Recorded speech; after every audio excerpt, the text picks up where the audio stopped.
Welcome back. અન્ય મહત્વપૂર્ણ સમાચારની વાત કરીએ તો એસિડ પીવડાવતા સારવારમાં બાળકીનું મોત નીપજ્યું। રાજકોટમાં 9 માસની બાળકીનું સારવારમાં મોત। 2 દિવસ પહેલા રાજકોટનો આ બનાવ બન્યો હતો।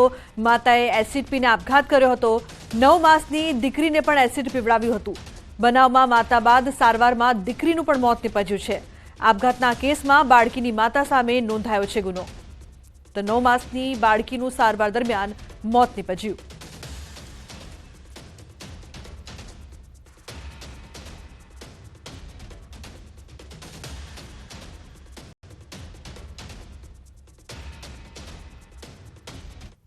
રાજકોટમાં મ્યુનિસિપલ કોર્પોરેશનનું ડ્રાફ્ટ બજેટ રજૂ કરાયું છે। 2817 કરોડનું ડ્રાફ્ટ બજેટ રજૂ કરાયું। પાણી અને ગાર્બેજ વેરામાં વધારો ઝીકાયો છે। 17.77 કરોડના કરબોજ સાથે ડ્રાફ્ટ બજેટ રજૂ કરાયું છે। તો ગાર્બેજ કલેક્શનમાં ચાર્જ બમણો કરવા સૂચન કરાયું છે। હાલ પ્રતિદિન ₹1 ને બદલે ₹2 વસૂલવા તેમજ પાણી વેરામાં વાર્ષિક 1500 ને બદલે 1600 કરવા સૂચન કરાયું છે। ડ્રાફ્ટ બજેટ સ્ટેન્ડિંગ કમિટીને અભ્યાસ અર્થે સોંપવામાં આવ્યું છે।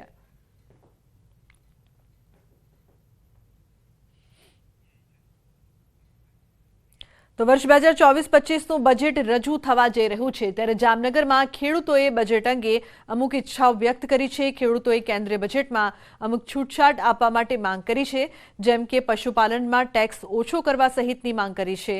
ઉપરાંત રાસાયણિક દવાઓના ટેક્સ ઘટાડવાની પણ માંગ કરી છે।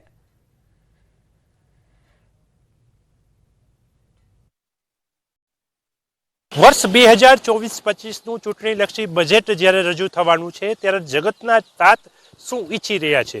કારણ કે દેશની મુખ્ય જે જડ છે એ ખેતી છે અને ખેડૂતો છે। ત્યારે આપણી સાથે જગતના તાત છે। ગ્રામ્ય વિસ્તારમાં જે લોકો વસતા હોય છે એમની સાથે જ સીધો સંવાદ કરીશું।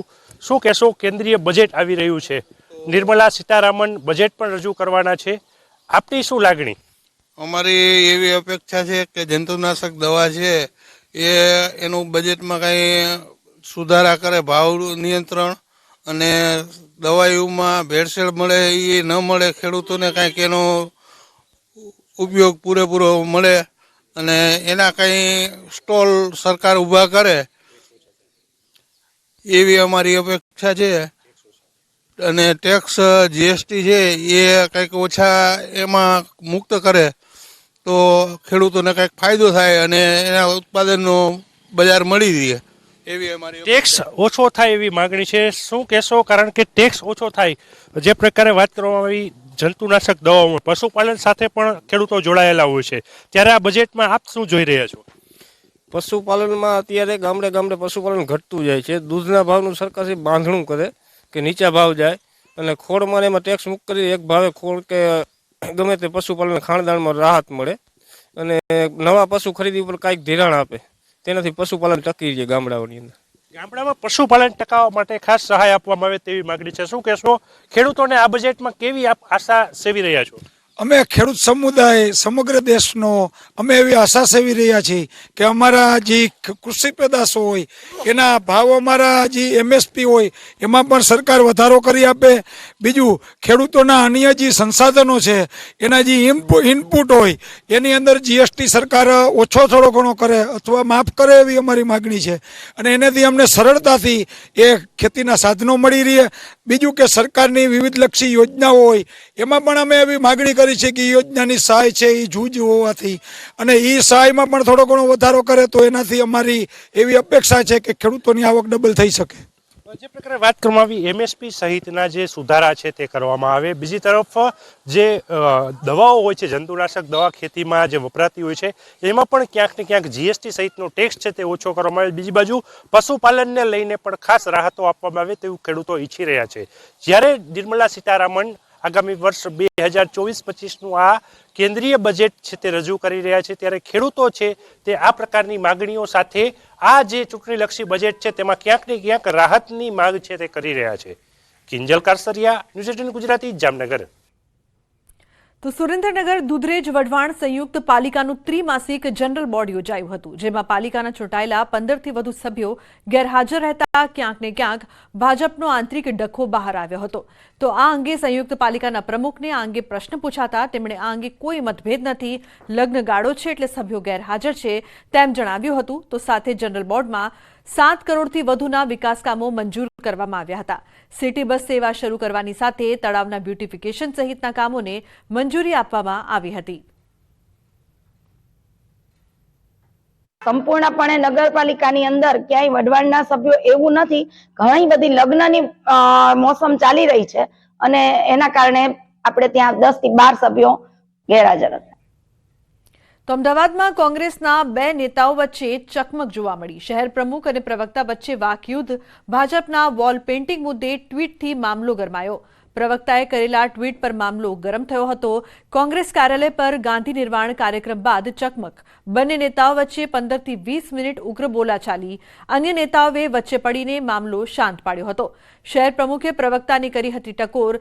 ભાજપના વોલ પેઇન્ટિંગ પર કૂચડો ન મારવો જોઈએ, શહેર પ્રમુખ દ્વારા વાત કરવામાં આવી. કોંગ્રેસ પ્રવક્તા ડોક્ટર અમિત નાયકનો આક્રમક જવાબ. પાર્ટી નેતાઓને તોડે છે તો બેસી ન રહેવાય, ભાજપને આક્રમક જવાબ આપવો જોઈએ.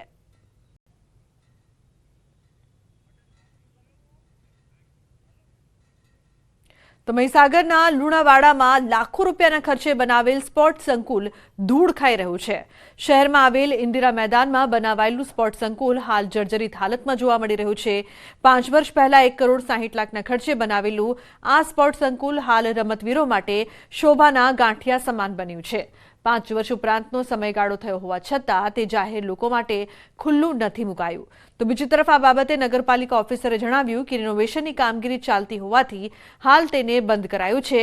રિનોવેશન પૂર્ણ થયા બાદ તે રમતવીરો માટે ખુલ્લું મૂકવામાં આવશે.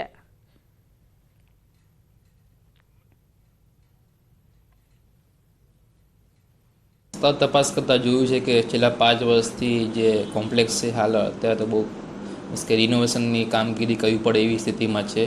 એટલે હાલ ટૂંક સમયમાં અમે નવેસરથી ગ્રાન્ટને ઉપલબ્ધ થશેથી રિનોવેશન કરાવીને પબ્લિક માટે અમે ખુલ્લું મૂકીશું.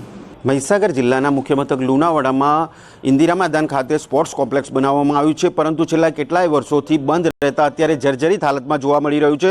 હું દ્રશ્યો બતાવી રહ્યો છું કે નગરપાલિકા દ્વારા સ્પોર્ટ્સ કોમ્પ્લેક્સ અહીંયા 1.65 લાખના ખર્ચે આ જે સ્પોર્ટ્સ કોમ્પ્લેક્સ છે તે બનાવવામાં આવ્યું છે. અંદાજિત કહી શકાય કે એ સરકાર દ્વારા 1.65 લાખ રૂપિયા અહીંયા ખર્ચી અને લોકોને રમતવીરોને અને આનંદ મળી રહે અને રમી શકે, ખેલ મહાકુંભ આગળ જઈ શકે તેના લઈને આ જે રૂપિયા છે તે સરકાર દ્વારા ખર્ચવામાં આવ્યા છે. નગરપાલિકાની નિગરાની હેઠળ આ તમામ જે કામગીરી છે તે પણ અહીંયા કરવામાં આવી છે. ખુલ્લું ન મુકાતા કેટલાક રમતવીરો છે તે પણ અહીંયા ઉદાસ જોવા મળી રહ્યા છે, કારણ કે મોંઘીદાટ જીમોની અંદર તે લોકોને સહારો લેવો પડી રહ્યો છે. અનેક રજૂઆત બાદ પણ નગરપાલિકાનું બહેરું તંત્ર છે તે સાંભળતું નથી. 5-5 વર્ષ બાદ અત્યારે જર્જરિત હાલતમાં છે, ત્યારે હવે કેવા પ્રકારની કાર્યવાહી આ સ્પોર્ટ્સ કોમ્પ્લેક્સ અને નગરપાલિકાના અધિકારીઓ પર થાય છે તે જોવું રહ્યું. મિતેશ ભાટિયા, ન્યૂઝ 18 ગુજરાતી, મહીસાગર.